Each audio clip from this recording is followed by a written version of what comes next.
നമസ്കാരം. സോളാർ മേഖലയിലെ പ്രവർത്തനവുമായി ബന്ധപ്പെട്ട് നമ്മൾ പല വീടുകൾ സന്ദർശിക്കുന്ന സമയത്ത് മിക്ക വീടുകളിലും നിലവിലുള്ള കറണ്ട് ബില്ലോ പഴയ കറണ്ട് ബില്ലോ കാണാൻ സാധിക്കാറില്ല. ചില സമയത്ത് കറണ്ട് ബില്ല് കിട്ടുമ്പോൾ അതിലുള്ള ടൈപ്പ് ചെയ്തതെല്ലാം പ്രിൻ്റ് ചെയ്തതെല്ലാം മാഞ്ഞു പോയിട്ടുണ്ടാവും.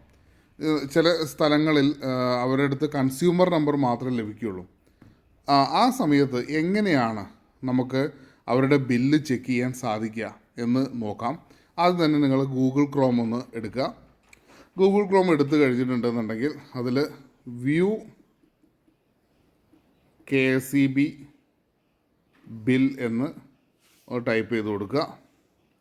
ആ വരുന്ന സമയത്ത് ആദ്യം തന്നെ നിങ്ങൾക്ക് KSEBയുടെ വ്യൂ LT ബിൽ എന്ന് പറഞ്ഞിട്ടുള്ള ഓപ്ഷൻ വരും. അതൊന്ന് ക്ലിക്ക് ചെയ്യുക. ഓക്കെ, ഇനി നിങ്ങൾ കയ്യിലുള്ള ആ ഒരു കൺസ്യൂമർ നമ്പർ നിങ്ങൾ ജസ്റ്റ് ഒന്ന് ടൈപ്പ് ചെയ്യുക, അല്ലെങ്കിൽ നിങ്ങൾക്ക് ആരെങ്കിലും അയച്ചു തന്നിട്ടുണ്ടെങ്കിൽ അതൊന്ന് കോപ്പി ചെയ്ത് പേസ്റ്റ് ചെയ്യാം. ഇനി അവരുടെ രജിസ്റ്റേർഡ് നമ്പർ തന്നെ വേണം.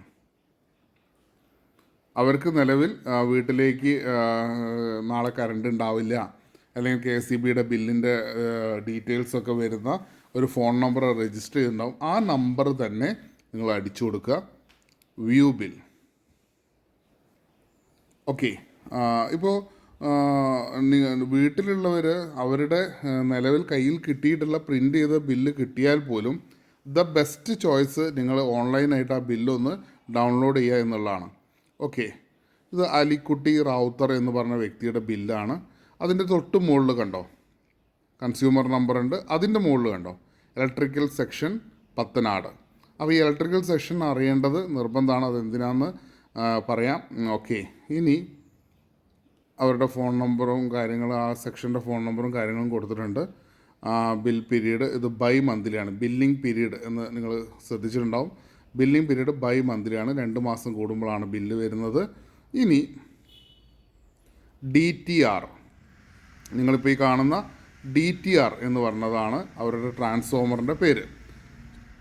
ചൂരക്കുന്ന് എന്ന് പറഞ്ഞ ട്രാൻസ്ഫോമറാണ്. ഓക്കെ, അതും നോട്ട് ചെയ്ത് വയ്ക്കുക.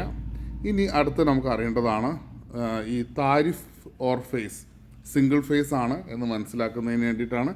വീണ്ടും നമുക്ക് ഏറ്റവും കൂടുതൽ ആവശ്യമുള്ളൊരു കാര്യമാണ് കണക്റ്റഡ് ലോഡ്. ഇവിടെ വെറും 150 വാട്ട്സ് മാത്രമേ ഉള്ളൂ. അപ്പോൾ 1 കിലോ വാട്ട് പോലും ഇല്ല എന്നർത്ഥം. ഇവിടെ നമ്മളിപ്പോൾ ഒരു 3 കിലോ വാട്ട് ചെയ്യുകയാണെന്നുണ്ടെങ്കിൽ ഈ കണക്റ്റഡ് ലോഡ് 3 കിലോ വാട്ടിലേക്ക് വർദ്ധിപ്പിക്കേണ്ടതായിട്ടുണ്ട്. അത് നമ്മുടെ ഉത്തരവാദിത്തമാണ്.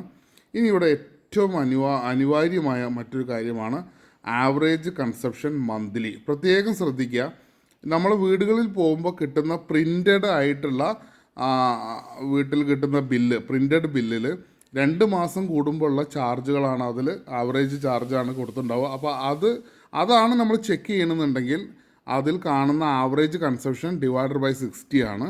എന്നാൽ ഇവിടെ പ്രത്യേകം വീണ്ടും പറയുന്നു ആവറേജ് കൺസപ്ഷൻ മന്ത്ലി എന്നാണ്. അതുകൊണ്ട് തന്നെ ഇതൊരു 3 ചാർജ് ടൈമാണ്, താരിഫ് ടൈമാണ് ഇത് വരുന്നത്. അപ്പോൾ ഇവിടെ ഈ വീട്ടുകാർക്ക് എത്രയാണ് നമുക്ക് കിലോ വാട്ട് ആവശ്യമുള്ളത് എന്നറിയുന്നതിന് നമ്മൾ ചെയ്യേണ്ടത് ഈ ആവറേജ് കൺസപ്ഷൻ ആയിട്ടുള്ള 198, 104, 57 ഇതൊന്ന് ആഡ് ചെയ്യണം. നമ്മൾ 198 ദെൻ 104 പ്ലസ് 57 ഈ 3 കൂടെ ആഡ് ചെയ്യുന്ന സമയത്ത് നമുക്ക് കിട്ടുന്നത് 359 യൂണിറ്റുകളാണ്. അതായത് ഒരു മാസം അവർക്ക് ആവറേജ് കഴിഞ്ഞ ഒരു വർഷമായിട്ടുള്ള ആവറേജ് ഉപയോഗം എന്ന് പറഞ്ഞത് 350 യൂണിറ്റാണ് പ്രതി മാസം. ഹരിക്കണം 30, അതായത് 11.96, അതായത് അപ്രോക്സിമേറ്റ്ലി 12 യൂണിറ്റാണ് അവർക്ക് ഒരു ദിവസം ആവശ്യം വരുന്നത്. നമുക്ക് 3 കിലോ വാട്ട് ചെയ്യുമ്പോൾ സ്വാഭാവികമായിട്ടും നമുക്കൊരു ഉറപ്പ് കൊടുക്കാവുന്നത് 12 യൂണിറ്റാണ്. ആ വീട്ടുകാർക്ക് ഓക്കെ ഇപ്പോൾ ഉള്ള നിലവിലുള്ള കറണ്ട് ആ ഉപയോഗം മാത്രമേ ഭാവിയിൽ ഉണ്ടാവുള്ളൂ എന്നൊരു ഉറപ്പ് തരികയാണെങ്കിൽ 3 കിലോ വാട്ട് ചെയ്യാം, അല്ലെങ്കിൽ ബെറ്റർ 5 കിലോ വാട്ടിലേക്ക് മാറുക എന്നുള്ളതാണ്. ഓക്കെ, അപ്പോൾ തീർച്ചയായിട്ടും ഈ ഒരു വീഡിയോ നിങ്ങൾക്ക് ഉപകാരപ്പെട്ടു എന്ന് പ്രതീക്ഷിക്കുന്നു. ഇനി ഇതിലെന്തെങ്കിലും ഡൗട്ട്സ് ഉണ്ടെങ്കിൽ, അല്ലെങ്കിൽ നിങ്ങൾക്ക് ഈ ഗൂഗിൾ ക്രോം വഴി സെർച്ച് ചെയ്യുമ്പോൾ നിങ്ങൾക്കത് ഓപ്പൺ ആവുന്നില്ല എന്നുണ്ടെങ്കിൽ നിർബന്ധമായിട്ടൊന്ന് വിളിക്കുക. Okay, thank you.